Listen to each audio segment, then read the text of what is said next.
کپڑے دھوتے دھوتے شبانہ اختر کو یوں محسوس ہوا جیسے کوئی اس کے دل کو اپنی جانب اس طرح کھینچ رہا ہے جیسے درخت کے ساتھ اگی ہوئی مضبوط شاخ کو توڑ کر الگ کرنا چاہتا ہو۔ سیدھے ہاتھ میں صابن پکڑے فرش پر رکھے کپڑوں کو وہ مل مل کر دھو رہی تھی۔ اس کا ہلتا ہوا بدن رک گیا۔ الٹے ہاتھ کو سینے پر رکھ کے اس نے دل کی کیفیت محسوس کرنا چاہی۔ اندر کچھ کلا بازیاں سی محسوس ہو رہی تھی۔ کل رات سوتے میں بھی اسے یوں لگا تھا جیسے کسی نے اس کے دل کو پکڑ کر زور سے کھینچا ہو۔ وہ گھبرا کر جاگی اور بیٹھ گئی۔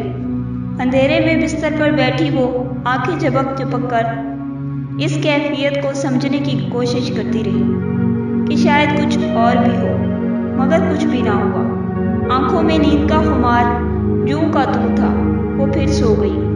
معمول کے مطابق صبح اٹھی وہ گھر کا سارا کام خود کرتی تھی۔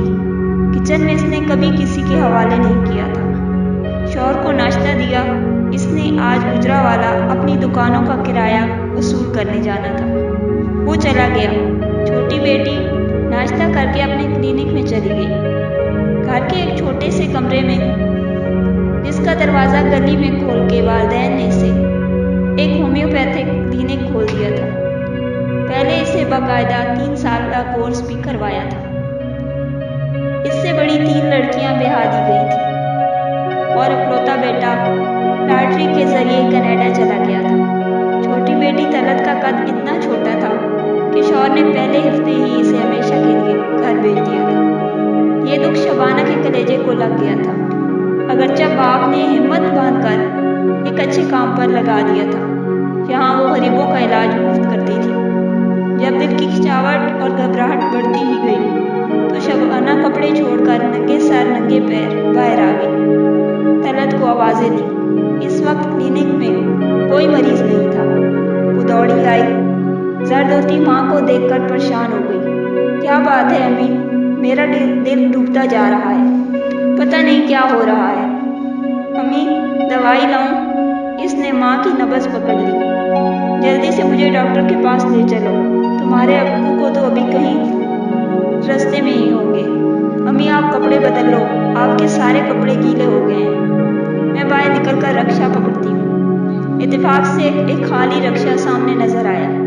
اس نے رکنے کا اشارہ کیا، ماں کو بٹھایا اور محلے کے ڈاکٹر کے پاس لے گئی۔ ڈاکٹر نے دیکھتے ہی کہا، ان کو شدید قسم کا ہارٹ اٹیک ہوا ہے، فوراً کسی اسپتال لے جائیں۔ مگر ڈاکٹر صاحب ان کی تو حالت غیر ہو رہی ہے، وقتی طور پر کوئی دوائی تو دے دیں تاکہ یہ اسپتال تک جانے کے قابل ہو سکے۔ طلعت نے کہا، نہیں نہیں، ڈاکٹر نے گھبرائے ہوئے لہجے میں کہا، وقت ضائع نہ کریں، فوراً لے جائیں، جلدی لے جائیں، جلدی جلدی۔ ڈاکٹر یوں گھبرا گیا کہ پیچھے ہٹا کر طلعت کو سخت غصہ آیا، حالانکہ وہ فیس اور دوائیوں کے پیسے ساتھ لے کر چلی تھی، مگر ڈاکٹر نے تو ہاتھ لگانا بھی گوارا نہ کیا۔ رکشہ ابھی باہر کھڑا تھا۔ گرتی پڑتی ماں کو اس نے رکشے میں بٹھایا اور رکشے والے سے کہا، پبلک اسپتال میں لے چلو۔ ماں کو اپنے کاندھے سے لگا کر اس نے اس کی کمر میں بازو ڈال دیا تھا کہ رکشے کے جھٹکے اسے تکلیف نہ دیں۔ پھر بھی تھوڑی تھوڑی دیر بعد وہ اس کی نبض چیک کرتی، جس کا سرا ہی نہیں مل رہا تھا۔ اپنے پہلو کے ساتھ لگا کر اس کی دھڑکنیں شمار کرنے کی کوشش کرتی۔ رکشے کے بے ہنگم شور میں کچھ بھی تو سنائی نہیں دے رہا تھا۔ اگر ڈاکٹر وقتی طور پر کوئی دوائی دے دیتا تو کیا حرج تھا؟ ماں بے سود ہوتی چلی جا رہی تھی۔ راستہ بھی کافی لمبا تھا۔ پبلک اسپتال آ گیا۔ اندر داخل ہوتے ہی اس نے رکشے والے سے کہا، وہاں سامنے یہاں ایمرجنسی لکھا ہے، لے چلو۔ باہر اسپتال کے کچھ ملازم کھڑے تھے۔ اس نے رکشے سے اتر کر ان سے کہا کہ اسٹریچر لے آئیں۔ وہ دوڑ کر اسٹریچر لے آئے جو باہر ہی پڑا ہوا تھا۔ اس نے رکشے والے کو پیسے دیے اور کراتی ہوئی ماں کو ان لوگوں کی مدد سے اسٹریچر پر لٹا دیا اور انہیں سارا ماجرا سنایا اور پوچھا کہ اب آگے کیا کرنا ہے۔ اتنے میں یونیفارم میں ملبوس ایک عورت آئی۔ اس نے دیکھا کہ عورت مریضہ ہے تو باقاعدہ اسٹریچر کو چلا کر ان کے ساتھ اندر آ گئی۔ پھر اس نے طلعت کو بتایا کہ سیڑھیاں چڑھ کر ڈاکٹر 24 घंटे रहते हैं। इनके पास जाएं, इनसे चिट लेकर आएं या इनको साथ लेकर आएं। फिर वो यहाँ कहेंगे वो मरीज़ा को ले जाएंगे। तलत घबरा गई। मैं ऊपर जाऊंगी तो मेरी माँ यहाँ अकेली पड़ी रहेगी। हाय बीबी जी, आया ने आगे आकर कहा, हम किस मर्ज की दवा हैं? हमारा यही काम है, मरीजों के पास खड़े होना, इनकी हिफाजत करना। आप दौड़ कर जाएं, देर ना करें। तलत अपनी माँ को इनके पास छोड़कर ऊपर चढ़ गई। डॉक्टर साहब दफ्तर में मौजूद न थे, वार्ड का राउंड लेने गए थे। इनको ढूंढ कर बताने और लाने में तकरीबन 1 घंटा लग गया। डॉक्टर साहब नीचे आए, जल्दी जल्दी मरीज को देखा, मगर मरीजा तो रिक्शे से उतरने के बाद ही अपनी मंजिल की तरफ रवाना हो गई थी। फिर भी डॉक्टर साहब ने अच्छी तरह देखा। नर्स सारे आले उठाकर वही ले आई थी। सारी कोशिशों के बाद डॉक्टर ने हमदर्दी से तलत की तरफ देखा और कहा, आई एम सॉरी। तो तलत की चीखें निकल गईं, माँ माँ, ये तूने क्या किया? डॉक्टर का इंतज़ार भी न किया। तलत का रद्द-ए-अमल कुदरती था। डॉक्टर ने नर्स से कहा, जब ज़रा ये सुकून में आए तो उन्हें दफ्तर में ले आए, ज़रूरी कार्रवाई करके उन्हें कागजात दे देंगे। थोड़ी चीख चलाकर तलत ने पर्स में से अपना मोबाइल निकाला ताकि बाप को इत्तला दे सके, मगर इनका नंबर अभी तक बंद मिल रहा था।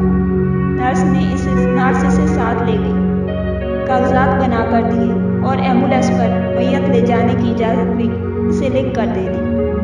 रोती हुई तलत माँ की लाश के पास आ गई। इस वक्त अस्पताल का एक मुलाजिम खुद स्ट्रेचर के पास आ गया। तलत ने पूछा, एम्बुलेंस कहाँ मिलेगी? उस आदमी का नाम सिराजुद्दीन था। बाहर निकलकर दफ्तर का रास्ता बताया कि पर मिनट वहाँ दिखा दें, एम्बुलेंस आपके साथ ही आ जाएगी, मगर मेरी अम्मी यहाँ अकेली पड़ी रहेंगी, इसने रोते हुए कहा। हाय बीबी जी, हम किस मर्ज की दवा हैं? आया ने फिर इसी अंदाज में कहा, हम यहाँ आपकी खिदमत के लिए खड़े हैं। आप जाएं, जल्दी जल्दी जाएं, जाने का बंदोबस्त करें। जब वो एम्बुलेंस के दफ्तर की तरफ जा रही थी, उसके वालिद का फोन आ गया। वो भी गुजरावाला पहुंचने ही वाले थे। इसने रो रो कर सारी बात अपने वालिद को बताई। उसने कहा कि वो अभी इसी बस से वापस आ रहे हैं, इसके आने तक हौसले से सारे काम करें। तलत के जाते ही आपा हनीफा ने लाश के ऊपर पड़ी चादर इस तरह हटाई कि इसके चेहरे और कलाइयों का जायजा ले लिया। फिर कोई बात सरगोशी के अंदाज में सिराजुद्दीन के कान में कही। सिराजुद्दीन बाहर निकलकर एम्बुलेंस की दफ्तर की जानिब मुंह करके खड़ा हो गया। हनीफा बेगम ने बड़ी महारत से लाश की कलाइयों में पहनी सोने की 12 चूड़ियां उतारी और दोनों अंगूठियां भी उतार ली। कानों के टॉप्स रहने दिए, जिन पर किसी भी वक्त नजर पड़ सकती है। अभी सिराजुद्दीन की तरफ से एम्बुलेंस रवाना होने का सिग्नल नहीं चला था, इसलिए वो जल्दी से नजदीकी गुसलखाने में घुस गई। 12 चूड़ियां और दोनों अंगूठियां इसे हजार बंद के साथ बांध दी और शलवार के अंदर बनाई गई एक जेब में डाल दी और इत्मीनान के साथ बाहर आ गई। तलत के वालिद ने कई अजीजों को इत्तला दे दी थी, इसीलिए एम्बुलेंस में बैठी तलत टेलीफोन वसूल करती और रोती रही। सिराजुद्दीन और हनीफा ने बड़ी हमदर्दी और खुलूस के साथ एम्बुलेंस में मैयत लेटाने की कार्रवाई की, बल्कि हनीफा तो तलत के गले लग कर रोई और इसे तसल्लियां भी दी। मौत की खबर फैलते ही घर मेहमानों से भर गया था। मोहल्ले में जिसने भी ये खबर सुनी चला आया। जब बेटियां आ गई तो नहलाने और दफनाने का मरहला शुरू हो गया। अम्मा के बदन पर पानी डालती बड़ी बेटी रफाकत चौंक गई। तलत को बुलाया और कहने लगी, अम्मी तो हमेशा 12 चूड़ियां और 2 अंगूठियां पहने रखती थी, कहाँ है वो? हाँ, तलत ने हवास बाख्ता होते हुए कहा। उनके कानों की तरफ देखा, ये 2 टॉप्स हैं। रफाकत ने इसे दिखाए। अभी नहाने वाली ने उनके कानों से उतार कर दिए हैं, तो मुझे चूड़ियां और अंगूठियों का ख्याल आया। हाँ अप्पा, जब मैं उन्हें रक्शे में डालकर ले गई थी, कई बार नमज देखी थी और हर बार चूड़ियां हटाकर ही देखी थी। इस वक्त अंगूठियां भी उनकी हाथों में थी और जब एम्बुलेंस में ला रही थी उस वक्त देखी थी। सच्ची बात है अप्पा, मुझे कहाँ होश था। तलत फिर जोर जोर से रोने लगी। मैं अकेली थी, कोई बड़ा भी पास नहीं था। भागती इधर जाती, भागती उधर जाती। इस पर फोन भी आने लगे थे। और कौन था मैयत के पास? हाँ, इसने दुपट्टे से आंखें साफ की। अस्पताल की आया थी जो वहाँ सफाई का काम करती थी, और उसका एक मददगार भी था। तलत ने सारी तफसील बहन को बताई। मजीद बातें करने का वक्त नहीं था। इस मरहले में हर काम का वक्त मुतय्यन होता है। मगर ये जरा सी तशवीश भरी खुसर सारे घर में फैल गई। हाय हाय, अस्पताल में किसी ने मैयत की चूड़ियां उतार ली। तौबा तौबा, अस्तगफुरुल्लाह। सोयम के बाद दोनों बहनें रफाकत और तलत अस्पताल चली गईं। सामने 2-3 मुलाजिम खड़े थे। तलत बहन को लेकर इसी तरफ बढ़ी। सबको गौर से देखा। उनमें सिराजुद्दीन को पहचान गई। आपको मालूम है, परसों मैं अपनी अम्मी जान को लेकर आई थी।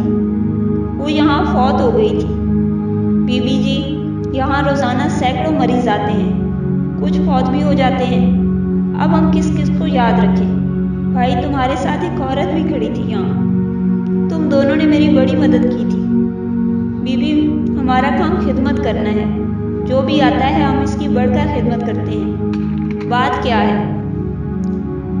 बीबी, एक नए खिदमतगार ने आगे बढ़कर पूछा।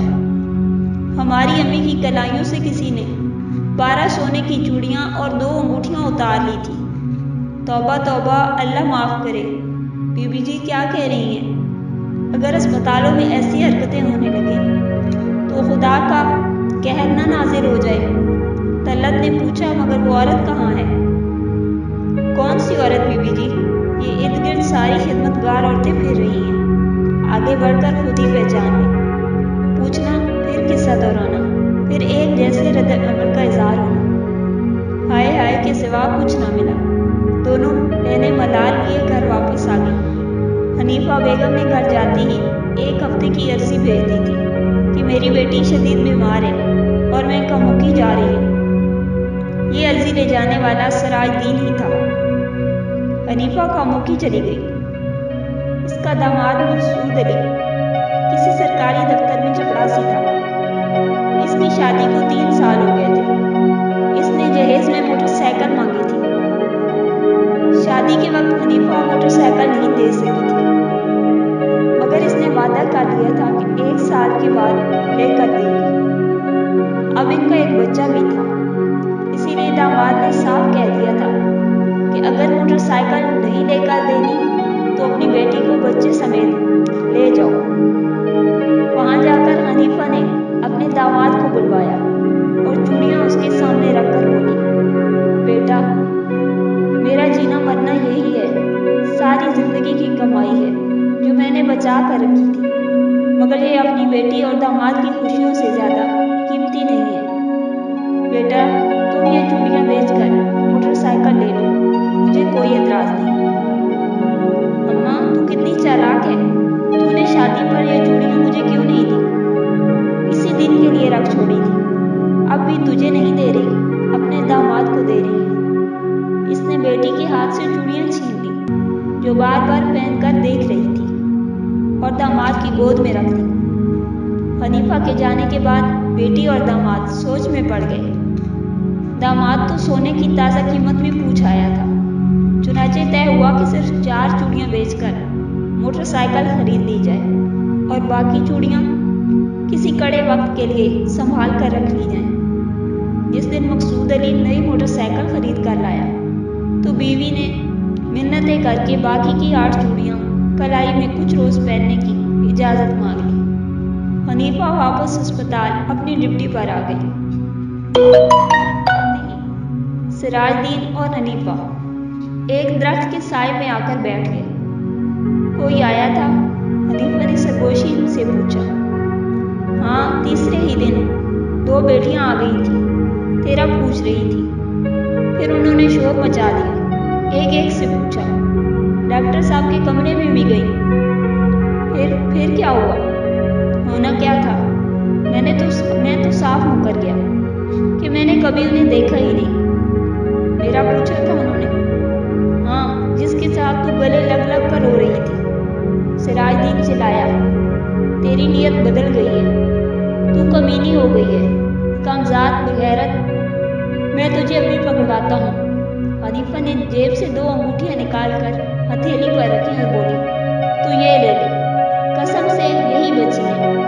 मैं तेरा गला दबा दूंगा, शोर मचाएगा तो अपना ही कुछ बिगाड़ेगा। तू भी इसी वारदात में शामिल था, तेरे पास कोई सबूत नहीं, मैं तुझे जलील करा लूंगा। सिराज, अपने आप को काबू में रख, मैं भी एमएस को बता दूंगी। पिछले हफ्ते नौजवान हादसे में गुजर गया था, तूने इमरजेंसी वार्ड में इसकी 2.5 लाख की घड़ी इसी वक्त उतार ली थी। वो लोग घड़ी ढूंढते रहे थे, याद है उनका रोना धोना? कमीनी औरत, मैंने इसमें से तुझे हिस्सा दिया था। कितना दिया था? सिर्फ 5,000 रुपए। और ये चूड़ियां तो कई लाख की होंगी, जिनके नसीबों की होंगी। मेरे लिए तो एक चूड़ी भी हराम है। अल्लाह करे तेरे कफन पर लगे। हनीफा, सिराज के मुंह से झाग निकल रही थी। कोई बेगैरत मुर्दों के जेवर और घड़ियां चुराने वालों की बदुआएं नहीं लगती। हनीफा जोर जोर से हंसने लगी। देख सिराज, हम दोनों का मौजू लगा है, कभी तू पल्ला मार लेता है और कभी मेरा दांव लग जाता है। गुस्सा ना खा, मैंने पता करवाया है कि ये 2 अंगूठियां 2 लाख की हैं। 1 लाख तुझे मिल जाएगा तो तू ऐश करेगा, वरना सिराज, गुस्से से फनकारा, वरना गंदगी में पत्थर फेंकेगा तो छींटे तेरे ऊपर भी आएंगी। दोनों का अंजाम एक जैसा ही होगा। हनीफा सीढ़ियों पर पोछा लगाती नीचे आ रही थी कि इसकी जेब में बड़ा फोन फड़फड़ाया। इसने हाथ रोककर फोन निकाला, सुना और चीखती हुई बाहर निकल गई। टैक्सी पकड़ी और बेटी की तरफ रवाना हो गई, रोती और दुआएं मांगती जाती। फोन पर इसके दामाद के एक्सीडेंट की खबर आई थी, तफसील कोई बता नहीं रहा था। उनके घर पहुंची तो सारा मोहल्ला जमा था। इसे फौरन जाए हादसा पर ले जाया गया, जो पुलिस के घेरे में था और कार्रवाई नोट हो रही थी। 1 हफ्ता कबल मकसूद ने मोटरसाइकिल खरीदी थी, 8 दिन बाकायदा चलाता रहा था। आज पहली बार बीवी ने कहा था, हमें सैर कराओ। वो खुद तैयार हुई, उसने सोने की चूड़ियां पहनी और 1 साल के बच्चे को भी तैयार किया। बीवी बच्चा पीछे बैठ गए। आबादी से जरा बाहर निकले तो मोटरसाइकिल एक ट्रक से टकरा गई। बीवी बच्चा मौका पर ही फौत हो गए, दामाद की टांगें टूट गई। मगर पुलिस अभी तक इस बात का सुराग नहीं लगा सकी थी कि पीछे बैठी औरत की पूरी कलाई कौन काट कर ले गया था और क्यों। उधर पब्लिक अस्पताल के पिछवाड़े के कूड़ा करकट चुनने वालों की झुग्गियों के पास एक फटे पुराने कपड़ों में एक औरत नजर आती है, जिसके हाथ में एक गुड़िया होती है। हमेशा गुड़िया का एक बाजू टूटा हुआ होता है। वो औरत दीवाना वार राहगीरों, मोटर वालों और साइकिल वालों के पास जाती है और कहती है, मेरी बेटी का बाजू ला दे, मेरी बेटी का बाजू वापस ला दो, अल्लाह के वास्ते मेरी बेटी का बाजू दे दो, चूड़ियां रख लो, कलाई दे दो, मेरी इकलौती बेटी रो रही है। देखो वो गुड़िया को आगे करती, रोती, ये खा नहीं सकती, बच्चे को दूध नहीं दे सकती, खुदा के लिए मेरी बेटी की मदद करो। वो सारी रात रोती रहती थी, मुझे सोने नहीं देती, बेचारी पागल है, ये कहते हुए लोग गुजरते हैं और वो हवाओं के पीछे भागती रहती है, पागल मलंग।